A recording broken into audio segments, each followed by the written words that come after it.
Bismillahirrahmanirrahim. Assalamualaikum warahmatullahi wabarakatuh. Selamat siang, salam sejahtera untuk kita semua. Alhamdulillah, puji syukur kehadirat Allah Subhanahu wa Ta'ala. Pada siang hari ini kita bisa melakukan kuliah pemuliaan tanaman toleran abiotik dan biotik di pertemuan yang keempat. Pada hari ini saya sangat bersyukur bisa menyampaikan materi dan bisa menyampaikan sesuatu yang tadinya biasanya selalu ada di forum WA. Sekarang kita bisa tidak langsung bertatap muka, tapi kita bisa berkomunikasi via platform yang lain. Alhamdulillah, pertemuan ini adalah pertemuan yang keempat. Artinya kita akan mempelajari terkait dengan Plant Environmental Stress Physiology atau fisiologi cekaman lingkungan yang dihadapi oleh tanaman.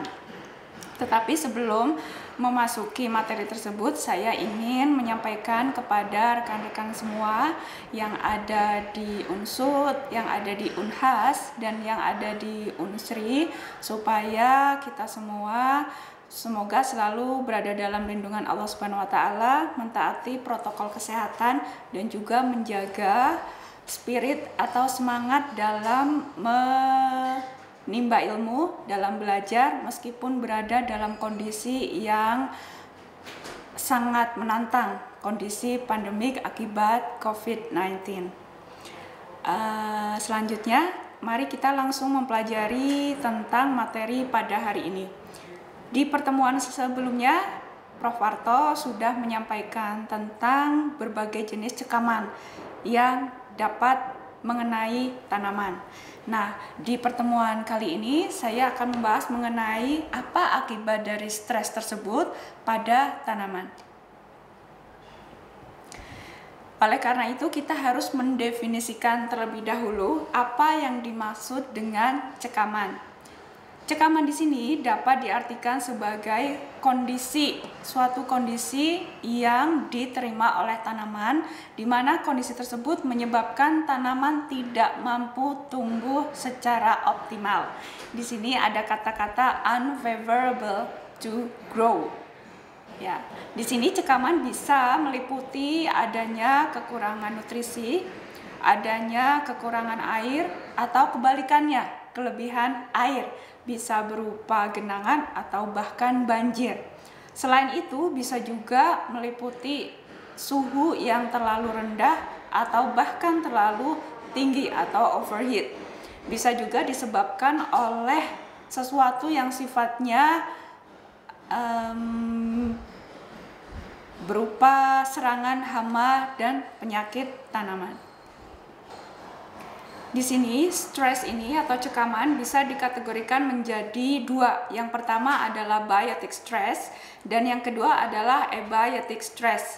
Biotic stress ini dapat dikategorikan menjadi tiga penyebab utama. Yang pertama adalah disebabkan oleh adanya patogen atau penyakit. Yang kedua disebabkan oleh hama, dan yang ketiga adalah oleh tanaman yang tidak kita kehendaki atau biasa dikenal dengan istilah gulma, sehingga terjadi kompetisi dengan tanaman utama. Kemudian untuk stres yang disebabkan oleh kondisi abiotik ini bisa meliputi 4 hal. Yang pertama adalah kondisi cekaman air, baik itu dalam kondisi kurang air atau kekeringan atau juga kelebihan air berupa genangan. Ya. Kemudian untuk temperature di sini bisa berupa high temperature, bahkan di beberapa wilayah bisa mencapai 40 atau 45 derajat Celcius pada musim panas. Kemudian kebalikannya adalah low temperature, biasanya dihadapi oleh negara-negara atau wilayah-wilayah subtropis, di mana bisa mencapai di bawah 0 derajat Celcius atau minus. Kemudian di sini juga bisa berupa cekaman yang disebabkan oleh cahaya, bisa berupa photoinhibitions atau penghambatan diperolehnya cahaya yang diperlukan untuk proses fotosintesis. atau bisa juga kebalikannya, intensitas matahari yang terlalu tinggi. Seperti yang kita tahu, cahaya matahari itu mengandung adanya sinar UV, sehingga bisa menimbulkan adanya UV damage. Kemudian selanjutnya bisa juga disebabkan oleh beraneka ragam chemicals. Bisa berupa salinity, kadar garam yang terlalu tinggi, alkalinity atau kandungan logam-logam yang berat. Kemudian bisa berupa penggunaan, di sini ada insecticide, herbicides dan seterusnya, ya, dan juga air pollution. Seperti yang kita tahu, polusi udara yang disebabkan oleh industri itu sangat berdampak. Nah, ternyata dampaknya juga bisa mengenai tanaman. Nah, di sini disebutkan bahwa plant stresses ini greatly diminish crop yields. Artinya, adanya cekaman tersebut sangat mempengaruhi produktivitas dari komoditas yang kita tanam, bahkan bisa mencapai 65 to 87% off. Ya, artinya apa? Di sini ada loss yang sangat tinggi bila kita tidak mampu mengadaptasikan atau mengkondisikan kondisi stres tersebut atau menyiapkan bagaimana metode yang dapat dilakukan supaya tanaman bisa beradaptasi dengan kondisi cekaman lingkungan. Ini adalah suatu tabel yang memperlihatkan adanya rata-rata hasil dan hasil yang diperoleh dari 8 komoditas utama. Di sini ada kolom 1 adalah jenis komoditas, yang kedua adalah hasil yang sudah diperoleh dari tahun-tahun sebelumnya. Kolom ketiga adalah average yield atau rata-rata hasil dari tahun ke tahun. Kemudian yang keempat, kolom keempat adalah average losses, bisa disebabkan oleh biotic or abiotic. Kemudian di sini kolom yang terakhir adalah abiotic losses yang disebabkan oleh kondisi dibandingkan dengan hasil yang sudah didapatkan sebelumnya. Ini komoditasnya meliputi ada jagung, gandum, kedelai, sorghum, oats, barley, ada kentang, potato, dan sugar beet. Kita bisa lihat, misalkan di sini kita cari yang abiotic lossesnya paling tinggi, itu diraih oleh sorghum.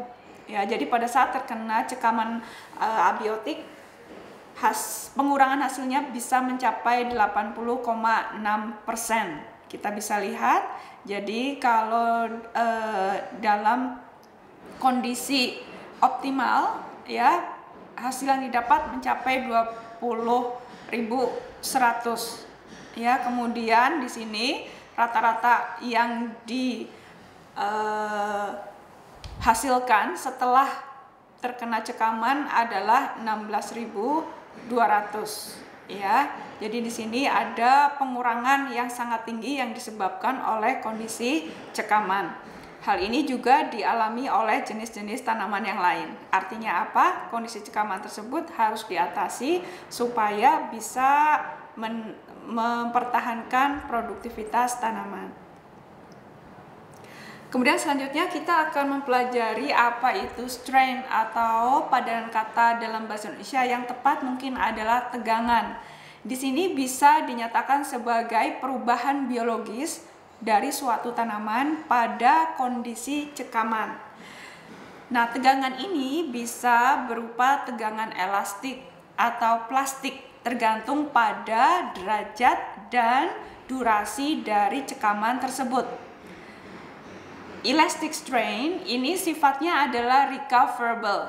Artinya apa? Bisa recovery, ya, setelah adanya cekaman tersebut. Semakin kecil cekamannya, ya, semakin durasinya pendek, maka recovery-nya diharapkan makin cepat. Dan sifatnya juga adalah temporary, artinya begitu mengalami stres maka bisa mengalami suatu perubahan fisiologis tapi bisa segera kembali lagi, ya, sehingga sifatnya sementara. Kemudian di sini ada plastic strain. Ya, plastik sesuatu yang menetap, permanen, ya, artinya sudah tidak bisa berubah. Ya, jadi kalau tanaman masuk dalam kategori plastic strain sudah pasti mengalami kondisi non recoverable, tidak bisa kembali lagi seperti semula dan kerusakannya bersifat permanen. Ini adalah kondisi yang diterima tanaman atau kerusakan yang diterima tanaman setelah mengalami cekaman atau stres. Ada dua kondisi kerusakan. Yang pertama adalah primary damage dan yang kedua adalah secondary damage.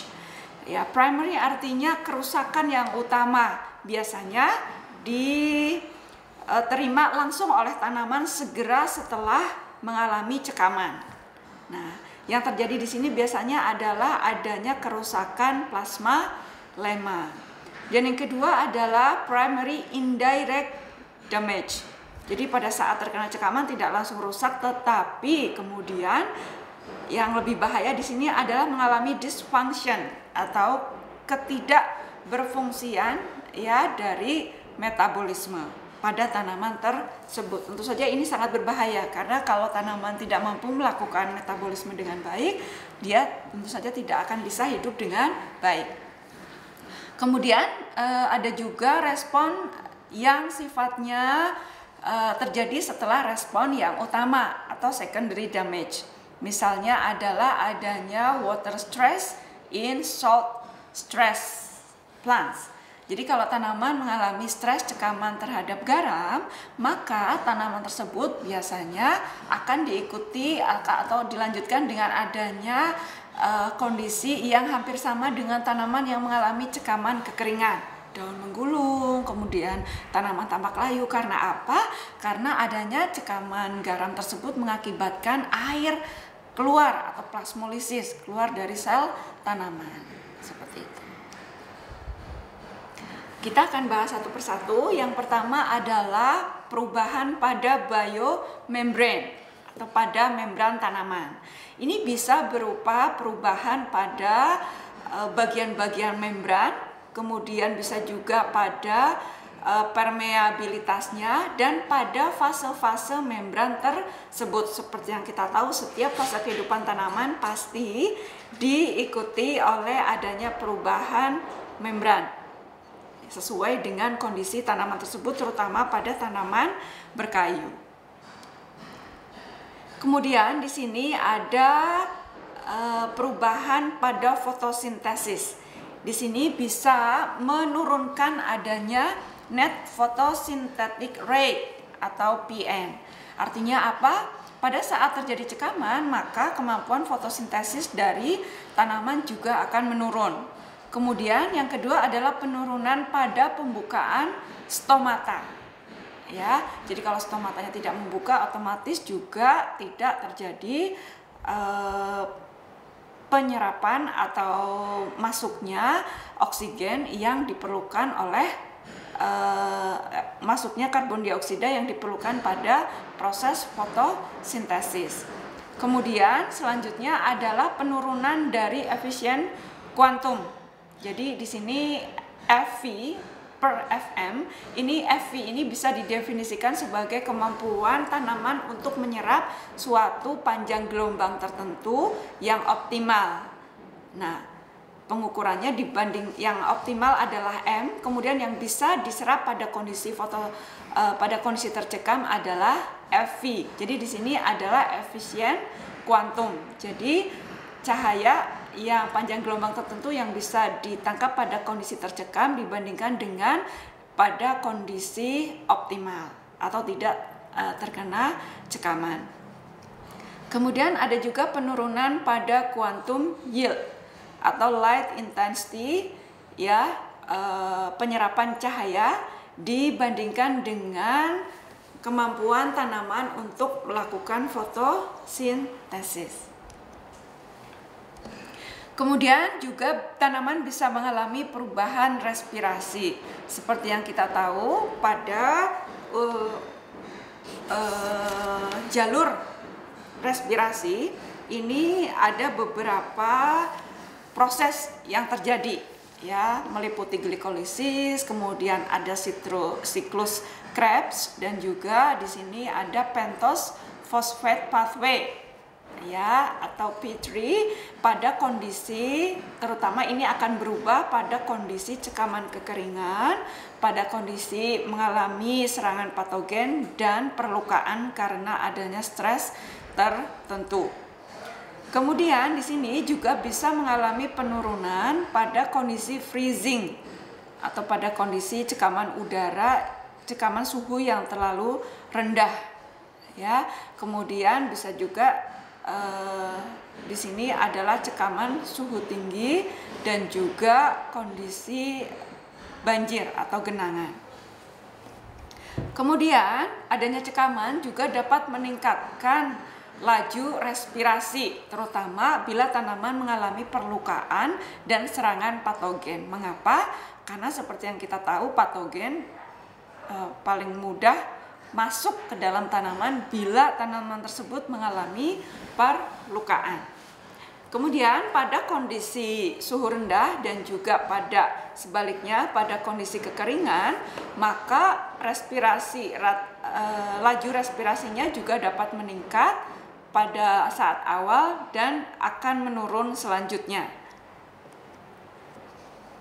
Kemudian adanya cekaman juga bisa mengakibatkan perubahan level phytohormon atau hormon yang dihasilkan oleh tanaman berupa penurunan pada IAA, bisa juga pada sitokinin dan gibberellin. IAA ini masuknya auksin, sitokinin ini masuknya adalah kinetin dan gibberellin. Artinya apa? Bisa mengakibatkan perubahan pada 3 jenis hormon utama.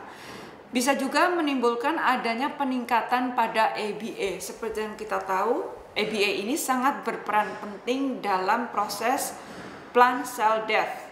Ya, jadi ini adalah suatu kondisi yang sangat unik yang dimiliki oleh tanaman, di mana kalau suatu tanaman itu mengalami misalnya perlukaan atau stres, kemudian ada bagian tanaman yang dirasa tidak perlu dipertahankan lagi atau tidak bisa dipertahankan lagi, maka sel-sel di sekitar bagian tersebut akan committed to death, yang dinamakan dengan fenomena plant cell death. Nah, ini biasanya ditandai oleh tingginya kandungan ABA. Kemudian ada juga peningkatan hormon etilen pada kondisi genangan. Ada juga di sini istilah reactive oxygen species atau ROS ya.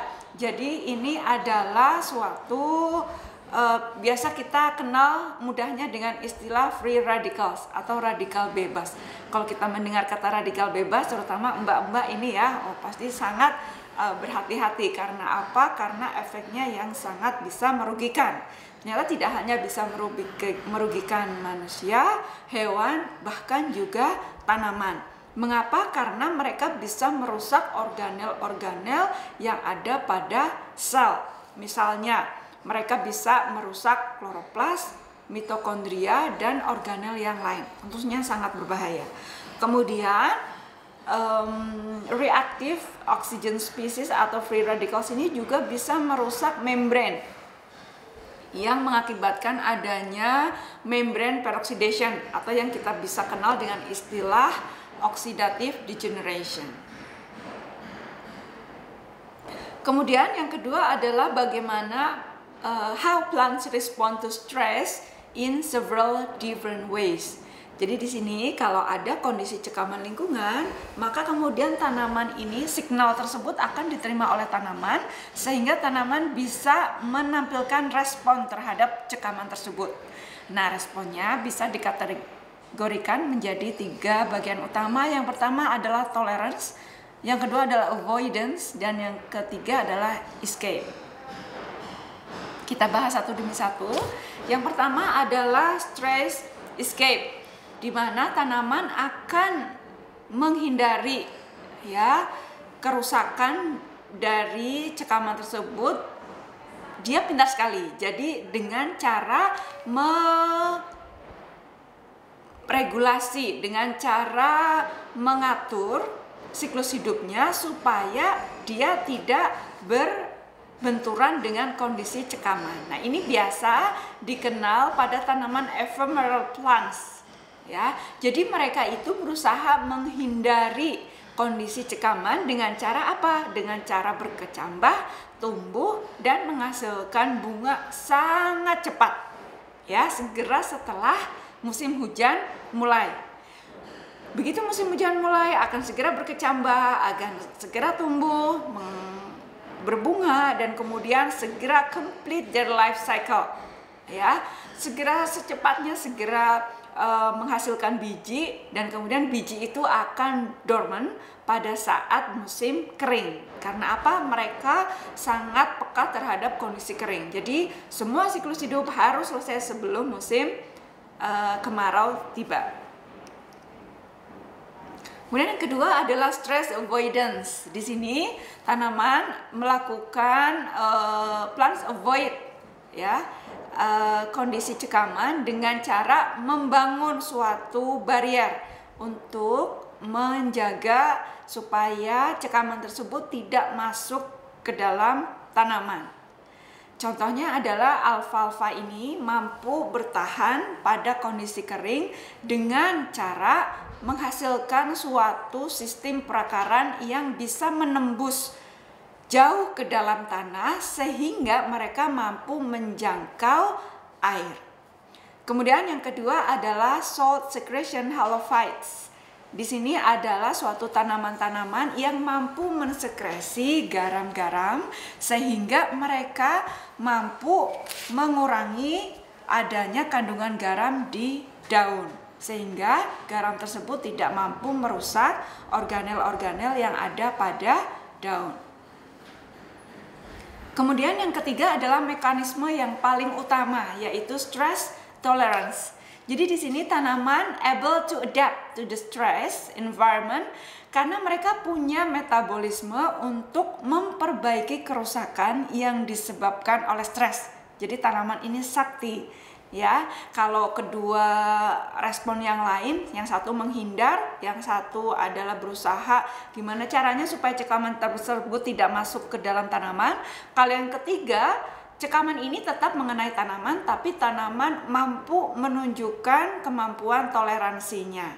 Contohnya adalah tanaman Suaeda salsa yang memiliki kemampuan untuk bisa menurunkan radikal bebas.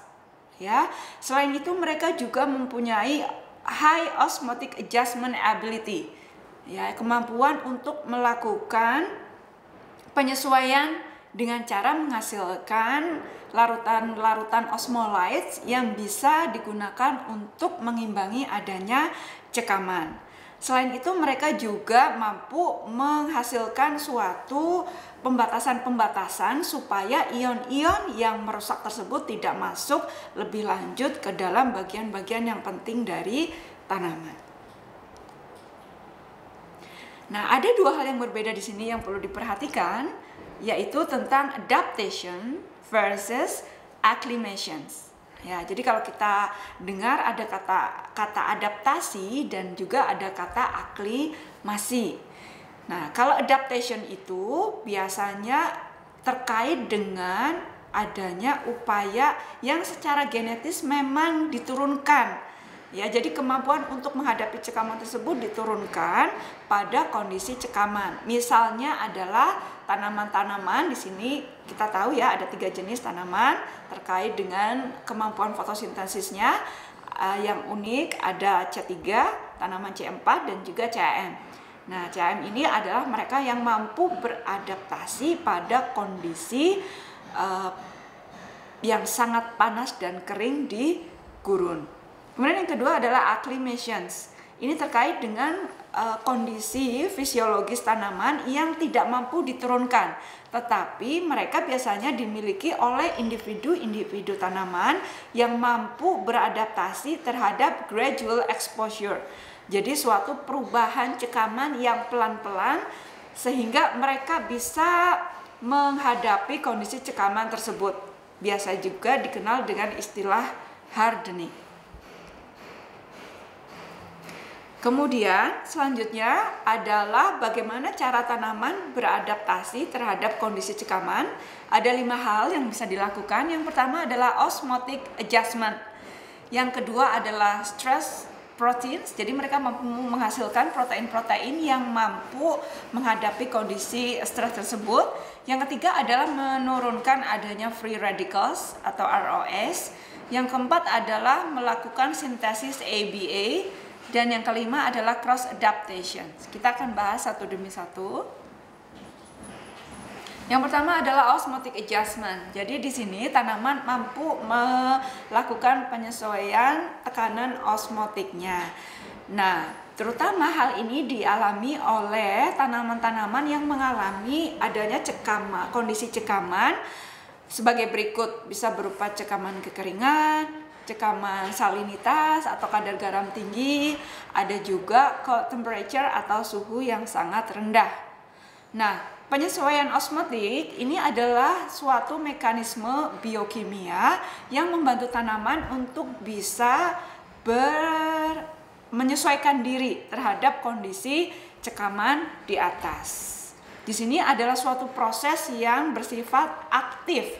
Artinya apa? Tanaman bisa melakukan hal tersebut secara kontinu. Caranya bagaimana? Caranya adalah dengan menghasilkan partikel-partikel tertentu yang bisa menurunkan adanya tekanan osmosis dan tegangan air sehingga tanaman bisa menyerap air pada kondisi cekaman kekeringan dan pada kondisi salin. Ini adalah gambarannya pada tanaman yang bisa melakukan osmotic adjustment dan tanaman yang tidak mampu mengalami no osmotic adjustment. Jadi secara fenotip bisa dikatakan ini adalah tanaman yang toleran dan ini adalah tanaman yang peka. Kita bandingkan pada saat mereka mengalami water deficit atau kekeringan. Ya, di sini misalnya tegangan tanahnya adalah minus 1,2 megapascal, ya. Kemudian di sini bisa kita lihat tegangan yang ada pada tanaman adalah 0,5 megapascal. Kemudian S, high possibly di sini S itu stands for solutes, ya. Jadi adanya molekul-molekul tertentu yang dihasilkan oleh tanaman di dalam sitoplasmanya. Dan yang di sini adalah water. Di sini adalah minus 1,5 megapascal. Nah, di sini tanaman mampu beradaptasi dengan cara menghasilkan suatu solut tertentu, ya, sejenis bisa berupa misalnya prolin, ya, untuk bisa meningkatkan adanya tegangan di dalam sel tanaman sehingga mengakibatkan nantinya tegangan di dalam tanaman ini tidak terlalu rendah atau bahkan bisa mengimbangi adanya cekaman di luar sehingga air tetap bisa masuk ke dalam tanaman. Sebaliknya pada kondisi no osmotic adjustment kita bisa lihat di sini yang membedakan adalah di sini tanaman sudah tidak mampu atau tidak memiliki tegangan turgor lagi sehingga nantinya air yang ada di dalam tanaman tersebut akan mengalir keluar sehingga yang kita lihat adalah tanaman mengalami kelayuan atau kekeringan ditandai dengan ujung-ujung tanaman yang mulai mengering atau kalau pada tanaman padi-padian itu ada atau sereal adalah menggulung, daunnya menggulung. Karena apa? Karena sel tanaman ini mengalami plasmolisis. Jadi air yang ada di dalam sel bahkan malahan keluar, ya, seperti pada prinsip osmosis. Jadi pada saat tegangan di dalam sel ini lebih rendah, maka air akan keluar menuju tegangan yang lebih tinggi. Kemudian yang keempat adalah adanya kemampuan untuk bisa menghasilkan suatu soluble, ya, suatu bahan kimia tertentu yang mampu meningkatkan tegangan di dalam sel tanaman. Biasanya bersifat highly soluble atau bersifat sangat cair, ya. Kemudian memiliki berat molekul yang rendah. Kemudian dia tidak mengalami, ya, atau tidak mengganggu dengan metabolisme seluler yang lain.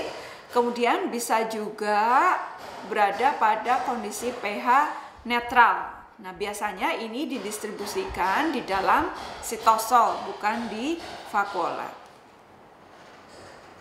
Ini adalah beberapa jenis osmolytes, ya, bisa berupa asam amino, bisa berupa, di sini ada quaternary ammonium compounds atau QACS. Di sini contohnya adalah proline butane atau bisa juga berupa polialkohol.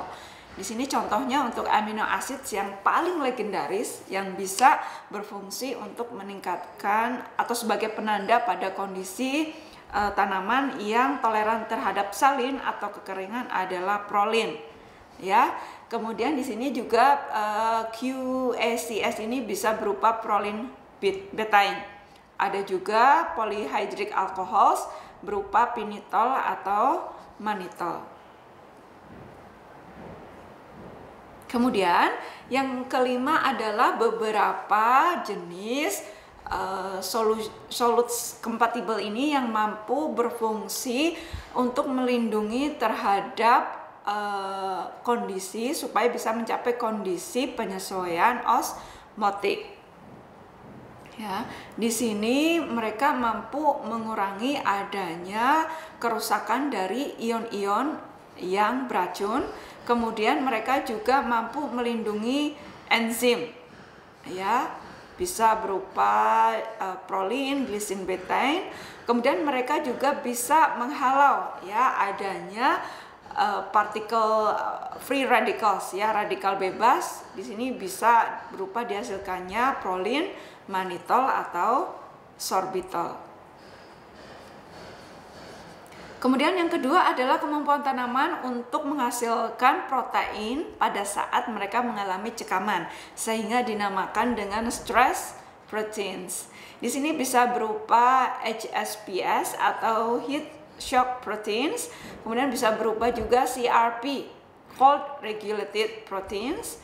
Kalau heat shock ini pada kondisi cekaman suhu tinggi, kalau cold regulated ini pada kondisi cekaman freezing atau suhu rendah, atau bisa juga pada kondisi anaerobic peptides. Ini biasa dijumpai pada kondisi genangan di mana tidak tersedia oksigen.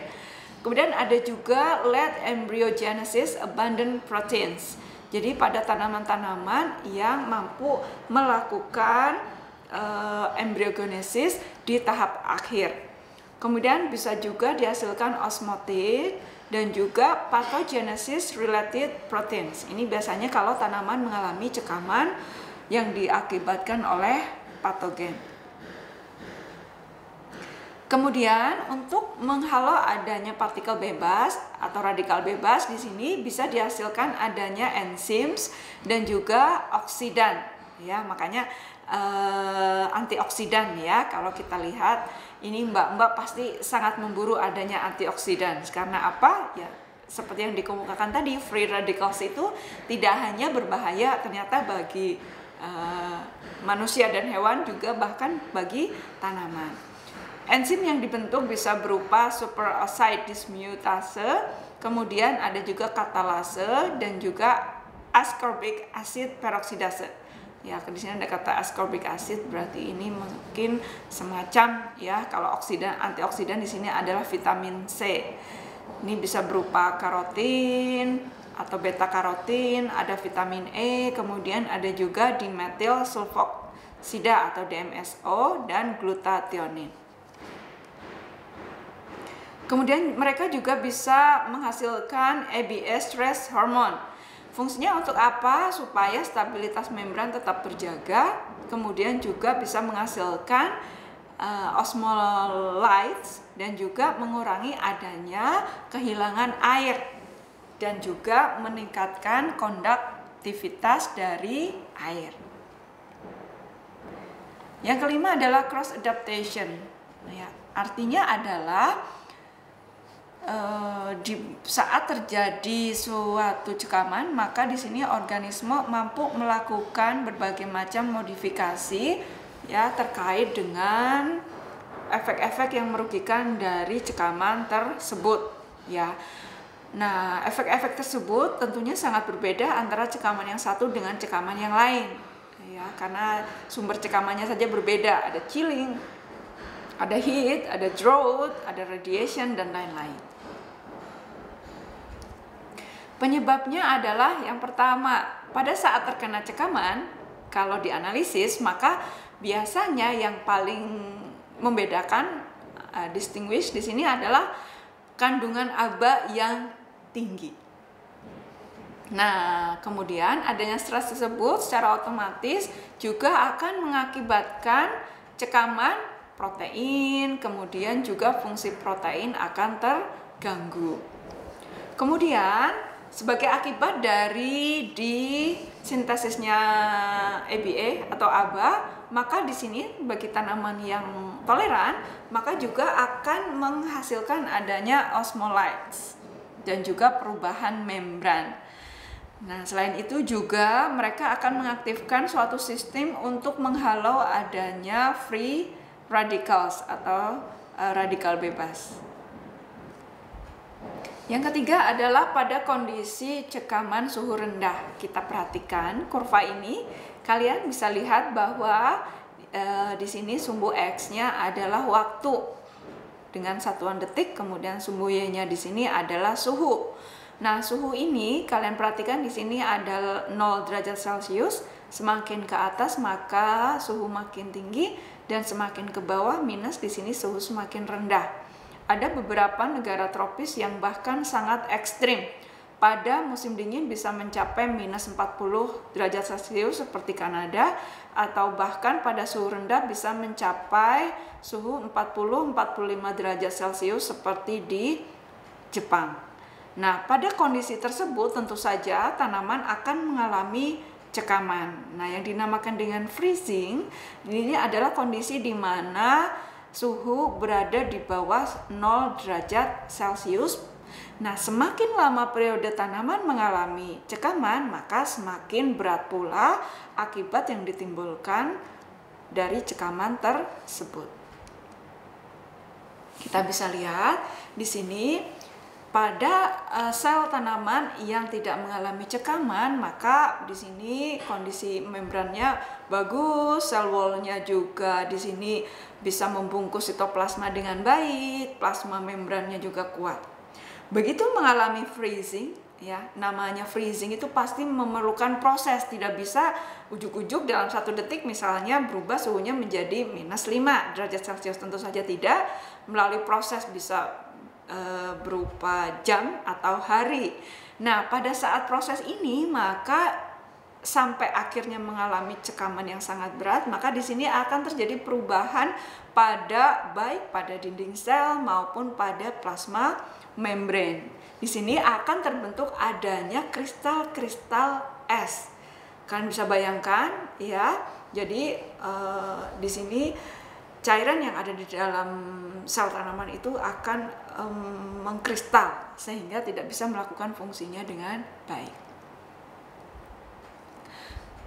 Oke, kemudian di sini adalah kerusakan yang disebabkan oleh freezing, bisa secara langsung atau tidak langsung. Secara langsung tadi ya, dengan adanya pembentukan kristal-kristal es di dalam sel tanaman. Kemudian secara tidak langsung adalah, nah ini juga sangat berat, yaitu adanya dehidrasi dan ketidakmampuan tanaman untuk hidup. Kemudian di sini mekanismenya adalah dimulai dari adanya kerusakan membran, diikuti dengan kerusakan mekanis, dan diteruskan dengan adanya suatu respon dari protein. Di sini SH teori pada saat tanaman mengalami cekaman freezing. Ini model ini dikemukakan oleh Levitz. Jadi ini pada kondisi normal ya, maka sulfhydryl groups dari suatu protein akan mengalami cross-link. Cross-link adalah kesesuaian protein disusun oleh misalnya enzim-enzim tertentu. Jadi mereka sifatnya sangat spesifik ya untuk bisa melakukan fungsinya. Kemudian pada saat mengalami cekaman terutama freezing, maka protein ini menjadi tidak berfungsi atau dysfunctional, sehingga metabolismenya juga akan mengalami hambatan ya. Kemudian beberapa hambatan ini akan mengakibatkan terakumulasinya beberapa metabolit yang bersifat beracun dan pada akhirnya akan menimbulkan kematian pada sel. Jadi ini gambaran protein yang mengalami cross-linking pada kondisi normal dan setelah mengalami pembekuan ya, freezing atau chilling.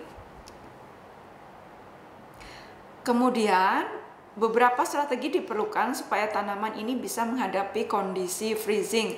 Yang pertama adalah meminimalisir kebutuhan air. Yang kedua adalah mengurangi fotosintesis. Itulah mengapa kalau kita lihat pada musim gugur, begitu suhu dari musim panas menurun rendah, maka tanaman di negara 4 musim akan berubah warna dari hijau menjadi kuning atau beberapa menjadi merah dan kemudian gugur. Ya, ini adalah salah satu upaya yang paling efektif untuk menurunkan atau bahkan tidak melakukan fotosintesis. Ya, jadi kalau beruang tidak punya makanan, dia melakukan hibernasi, kalau tanaman akan menggugurkan daunnya. Kecuali untuk beberapa jenis evergreens genotypes. Kemudian di sini mereka juga akan meningkatkan ABA atau gibberellin, suatu respon yang sangat efektif pada kondisi cekaman, dan mereka akan melakukan dormansi. Dormansi itu sama istilahnya dengan tidur, ya, sama dengan beruang tadi, supaya metabolismenya itu sangat efektif, sangat efisien, jadi dia memilih untuk tidur karena tidak ada makanan. Maka tanaman juga akan mengalami dorman. Kemudian yang terakhir adalah akan meningkatkan osmolytes. Ini dimiliki oleh beberapa tanaman yang sifatnya adalah bisa melakukan acclimation atau bahkan adaptation. Selanjutnya adalah chilling stress. Ya, kalau freezing itu suhunya di bawah minus, kalau chilling itu ya suhu dingin itu low temperature tapi masih di atas 0 derajat Celcius. Ya, tentu saja pada beberapa tanaman tertentu mereka akan mampu merusak membran, kemudian kemampuan tanaman untuk bisa menyerap air, kemudian juga bisa melakukan adanya penurunan respirasi dan juga atau bahkan meningkatkan respirasi dan juga mengakumulasi adanya etanol. Kemudian mereka juga bisa melakukan disfungsi dari metabolisme. Ini adalah mekanisme dari chilling injury. Jadi mereka akan mengalami perubahan fase membran dari alsi phase ke gel phase. Kita akan lihat. Ini adalah liquid crystalline phase. Ya, ini adalah kondisi yang umum ditemui pada membran-membran tanaman. Jadi tanaman memiliki lemak yang terdapat pada bagian lateral dan bagian kinetik. Ya, bagian kinetik ini digunakan untuk bergerak atau di sini motile ya atau motion. Ya, kemudian ada juga gel phase. Jadi di sini adalah kondisi di mana membran lemak itu sedikit sekali memiliki energi untuk bisa bergerak yang disebabkan adanya suatu jarak ya antara di sini antara bagian acyl tails satu dengan yang lain. Kemudian strategi untuk meningkatkan toleransi tanaman terhadap chilling adalah meningkatkan index of unsaturated fatty acid. Ya, ini mampu meningkatkan adanya penyesuaian tanaman terhadap perubahan suhu. Yang kedua adalah menghasilkan isoenzymes atau enzim-enzim tertentu yang mampu mentoleransi adanya chilling. Yang kelima adalah cekaman terhadap kekeringan. Cekaman kekeringan ini bisa berupa soil drought or air drought. Kalau soil drought ini artinya suatu kondisi tanah yang tidak menerima air hujan, atau tidak kondisi suatu tempat tidak turun hujan pada periode yang lama sehingga tidak tersedianya air di tanah, terutama pada permukaan bagian atas. Dan yang kedua adalah air drought. Di sini adalah suatu kondisi di mana di atmosfer itu memiliki humidity, itu adalah kelembaban kurang dari 20%. Akibatnya apa? Transpirasi ini akan sangat tinggi, ya. Bila terjadi pada waktu yang lama, maka juga akan terjadi adanya cekaman kekeringan pada tanah. Ciri-ciri tanaman yang mengalami cekaman kekeringan adalah mengalami suatu kondisi daunnya ini banyak kayak terbakar, kemudian juga bisa berubah warnanya menjadi kemerah-merahan, kemudian juga ukuran daun ya menjadi mengecil. Ya, tentu saja kalau ukuran daunnya mengecil, ukuran sel di dalam daun tersebut juga akan mengecil. Yang paling kita mudah lihat adalah perubahan menjadi kekuning-kuningan dan mengalami abscission. Abscission ini adalah itu tadi, sebelum bagian tanaman mengalami gugur, maka dia akan mengalami abscission ini.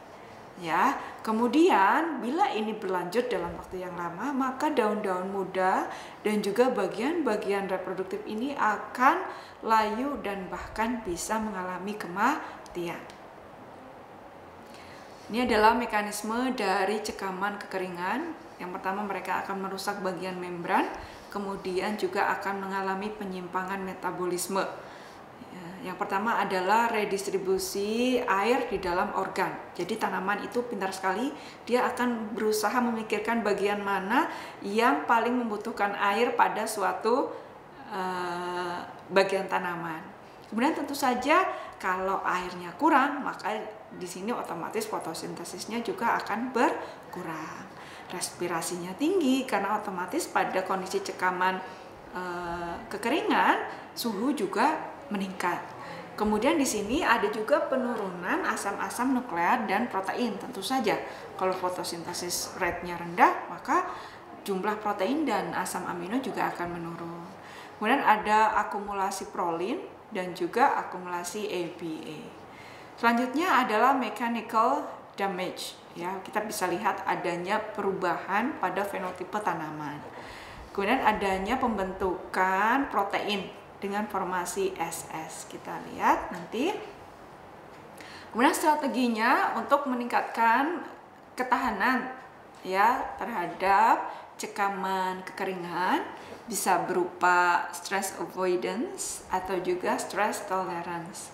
Avoidance di sini bisa berupa upaya untuk semaksimal mungkin menyerap air ya sebanyak-banyaknya, kemudian juga mengurangi atau bahkan meminimalisir sedemikian rupa transpirasi.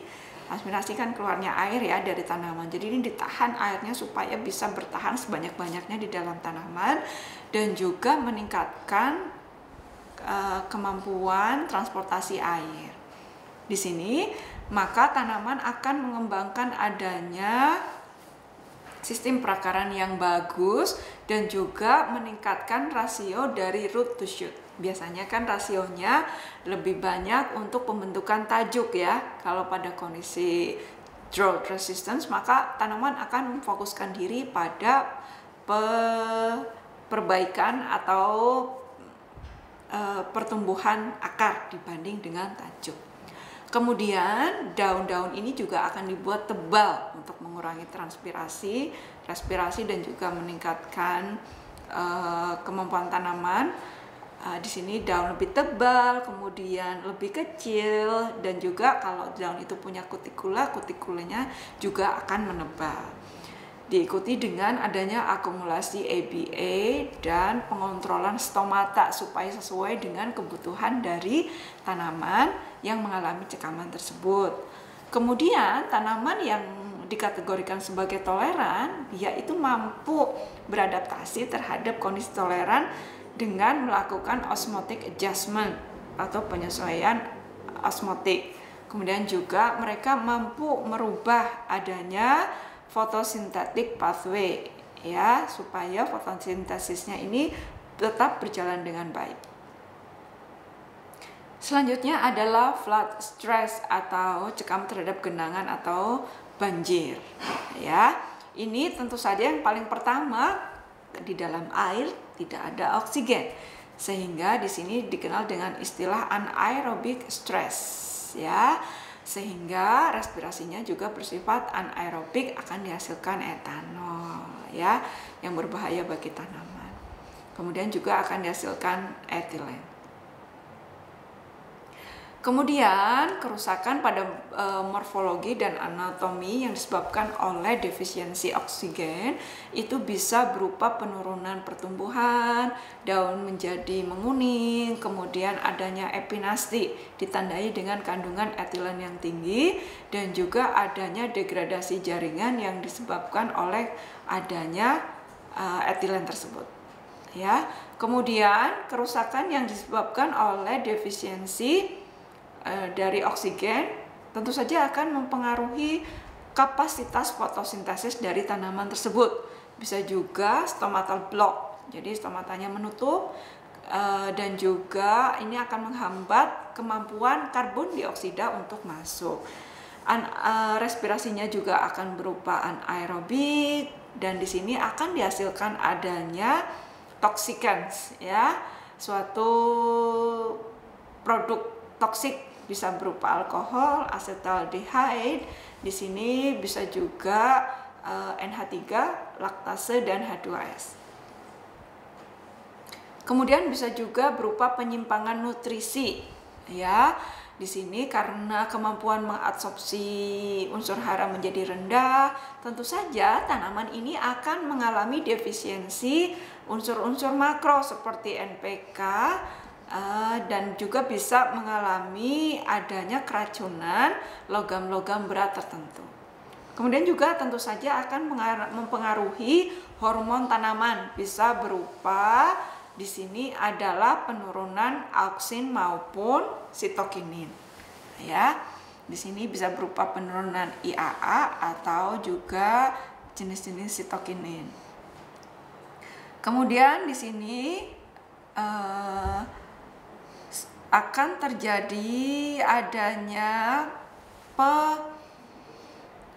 pembuatan atau sintesis dari amino acids ya di dalam akar tanaman untuk bisa menanggulangi stres tersebut, dan juga adanya dihasilkannya etilen di tajuk. Ini adalah gambaran mekanisme dari ketahanan tanaman terhadap adanya genangan atau banjir. Ya, kita lihat ini adalah bagian endodermisnya dan ini hipodermisnya. Ya, ini berada dalam kondisi yang sangat baik. Ya, kemudian di sini adalah B, ini adalah gambaran tanaman yang mengalami cekaman genangan atau banjir.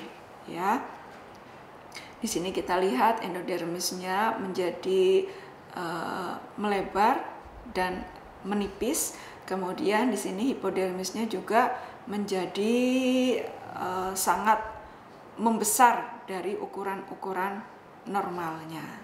Ya, di sini kita bisa lihat adanya lentisel dan juga akar tunggang. Ini pada tanaman yang mampu beradaptasi. Jadi mereka mampu menghasilkan akar-akar adventif dan juga menghasilkan adanya lentisel. Di sini pada tanaman yang bisa beradaptasi, maka mereka akan menghasilkan adanya well-developed aerenchyma. Ini adalah seperti yang kita bisa lihat, sejenis tanaman bakau yang bisa beradaptasi pada kondisi genangan. Ya, karena mereka memiliki sistem perakaran adventif yang ini tentu saja tidak dimiliki oleh tanaman-tanaman lain secara umum. Kemudian ini adalah akar-akar yang dimiliki oleh tanaman bakau yang memungkinkan mereka untuk bisa tetap beradaptasi pada kondisi cekaman tersebut. Selanjutnya yang terakhir adalah cekaman yang disebabkan oleh kadar garam tinggi atau salt stress. Meliputi 3 aspek. Yang pertama adalah ionic stress yang disebabkan oleh kandungan natrium dan klorida yang sangat tinggi. Yang kedua adalah stres lanjutan yang disebabkan yaitu berupa stres kekeringan. Yang ketiga adalah adanya penyimpangan metabolisme, bisa berupa penurunan kloroplas dan juga rubisco. Bisa juga berupa degradasi protein dan juga dihasilkannya prolin dalam jumlah yang tinggi. Kemudian mekanisme ketahanan terhadap kadar garam tinggi ini hanya akan diulas sejenak saja karena nanti masing-masing akan disampaikan secara terpisah. Yang pertama adalah salt avoidance, bisa berupa sekresi. Ya, sekresi di sini artinya mengeluarkan garam tersebut keluar dari tanaman. Yang kedua adalah dilution. Kalau sudah terlanjur masuk, maka akan berusaha diencerkan sedemikian rupa. Yang ketiga adalah reclasion.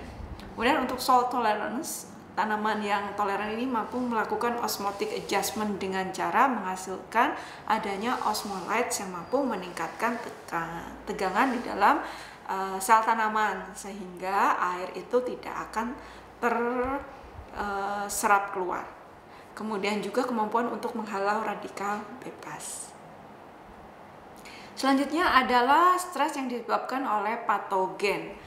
Ya, cekaman tersebut bisa mengakibatkan adanya penyimpangan keseimbangan air, bisa juga adanya respirasi yang sangat tinggi sehingga mengakibatkan adanya perubahan pada proses mulai dari glikolisis, siklus Krebs bahkan sampai pada P3 ini.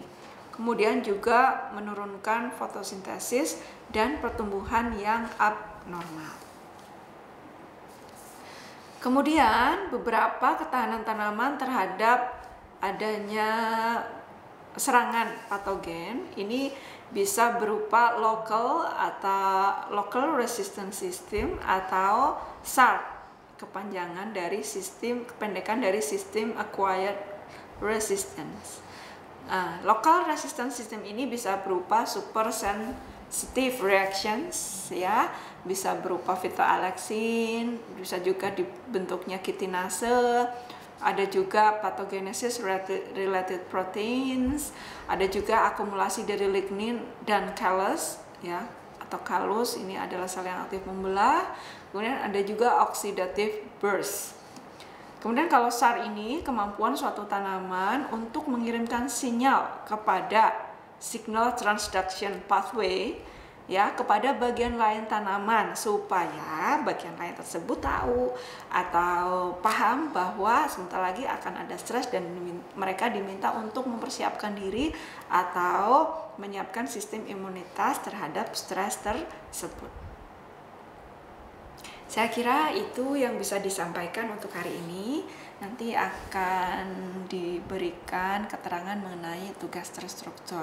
Sekali lagi terima kasih atas perhatian yang disampaikan. Saya mohon maaf bila ada hal-hal yang kurang tepat atau kurang berkenan, dan nanti diskusi bisa kita lakukan lewat WhatsApp atau platform yang lain. Sekali lagi mohon tetap pertahankan semangat untuk tetap menjaga spirit atau semangat belajar, ya, menuntut ilmu, dan mudah-mudahan ini menjadi bagian dari amal soleh kita menghadapi kondisi pandemik yang belum tahu ini akan berakhir kapan. Mohon maaf atas ketidaknyamanan karena kondisi pandemi ini mengakibatkan mahasiswa Permata tidak bisa mengunjungi langsung universitas yang diikuti. Padahal harapannya adalah kita bisa saling mengenal, berinteraksi. Tapi mudah-mudahan ini masih bisa kita optimalkan dengan cara-cara yang kita bisa siasati. Jadi ini seperti kondisi stres ya, pandemi ini seperti kondisi stres dan kita sedang diminta untuk menjadi pribadi, apakah mau menyikapinya dengan escape atau avoidance atau tolerance. Mudah-mudahan kita termasuk pada kategori tolerance yang tetap semangat dan produktif di masa pandemi ini. Terima kasih atas perhatiannya. Billahi taufiq wal hidayah. Assalamualaikum warahmatullahi wabarakatuh.